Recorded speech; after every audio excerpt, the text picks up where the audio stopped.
Hi everyone, welcome to VSP unity. 10th క్లాస్కి సంబంధించి time table release చేయడం జరిగింది.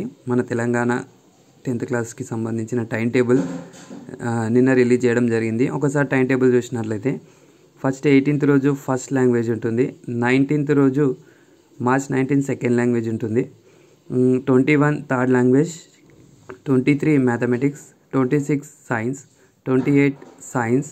అంటే 26th రోజు ఫిజికల్ సైన్స్ పెడుతున్నారు, 28th రోజు బయాలజికల్ సైన్స్ సపరేట్ ఉండబోతుంది. సాటర్డే రోజు వచ్చేసి 30 రోజు సోషల్ స్టడీస్ ఉంటుంది. సో ఇక్కడ మీరు గమనించినట్లయితే ఫస్ట్ 2 ఎగ్జామ్స్కి మనకి ఎలాంటి గ్యాప్ లేదు, కానీ థర్డ్ ఎగ్జామ్కి చూడండి వెనస్డే మధ్యలో గ్యాప్ వచ్చింది, మ్యాథ్స్కి 1 డే గ్యాప్ వచ్చింది, సైన్స్కి గ్యాప్ వచ్చింది, అదేవిధంగా బయాలజికల్ సైన్స్కి కూడా గ్యాప్ రావడం జరిగింది, సోషల్కి కూడా మనకు టైం దొరకడం జరిగింది. సో ఇలాంటి టైంని, క్రూషియల్ టైంని మీరు యూటిలైజ్ చేసుకోండి. All the best. Thank you for watching.